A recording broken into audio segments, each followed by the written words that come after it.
ಮೊದಲು ಲೈಫ್ ಬರೀ office ಬೈಗಷ್ಟೇ limit ಆಗಿತ್ತು. ಬೆಳಿಗ್ಗೆ 9ರಿಂದ ರಾತ್ರಿ 9 ತನಕ. ಇದೇನಿದು ಪ್ರಿಂಟ್ಔಟಾ? ಒಂದು ಕೆಲಸ ಸರಿಯಾಗಿ ಮಾಡಲ್ಲ ನೀನು. ಪ್ರತಿದಿನ ನಂಗೆ ಹೇಳ್ಕೊಡ್ತಾನೆ ಇರಬೇಕು. ಅದೇ ಮಾತು, ಅದೇ ಬೈಗುಳ, ಕಿತ್ತೋಗಿರೋ ಸ್ಯಾಲ್ರಿ, ಲೈಫ್ ನಿಂತೋದಂಗೆ ಅನ್ನಿಸ್ತಿತ್ತು. ಆಮೇಲೆ ನಂಗೆ ಅರ್ಥ ಆಯ್ತು, ಬೆಳಿಬೇಕು ಅಂದ್ರೆ ಇಲ್ಲಿಂದ ಹೊರಗೋಗ್ಬೇಕು.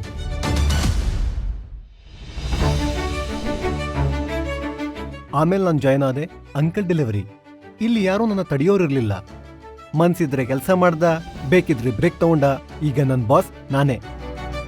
ಮೊದಲು ಸ್ವಲ್ಪ ಹೆದರ್ತಿದ್ದೆ, ಆದರೆ ಮೊದಲು ಆರ್ಡರ್ ಕಂಪ್ಲೀಟ್ ಮಾಡಿದ ತಕ್ಷಣ ಕಾನ್ಫಿಡೆನ್ಸ್ ಬಂತು. ನಿಧಾನವಾಗಿ ಬರೀ ಸ್ವಾತಂತ್ರ್ಯ ಅಷ್ಟೇ ಅಲ್ಲ, ದುಡಿಮೆನೂ ಹೆಚ್ಚಾಯ್ತು.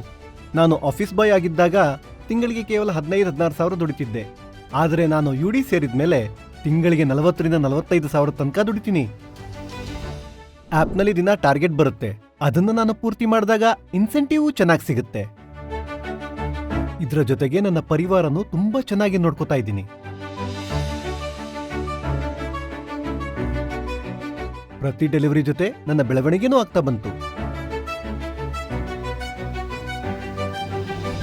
ಈಗ ಮನೆಯವರಿಗೆ ಗೊತ್ತು, ನಾನು ಬರೀ ದುಡಿದಿರೋದಷ್ಟೇ ಅಲ್ಲ, ಫ್ಯೂಚರ್ ಕೂಡ ಮಾಡ್ತಿದ್ದೀನಿ ಅಂತ. ಯೋಚಿಸ್ತಿದ್ದೀನಿ, ಮುಂದಿನ ವರ್ಷಕ್ಕೆ ಒಂದು ಎಲೆಕ್ಟ್ರಿಕ್ 4 ವೀಲರ್ ಖರೀದಿಸಿ ನನ್ನ ಗಳಿಕೆಯನ್ನು ಜಾಸ್ತಿ ಮಾಡ್ಕೊಳ್ಳೋಣ ಅಂತ.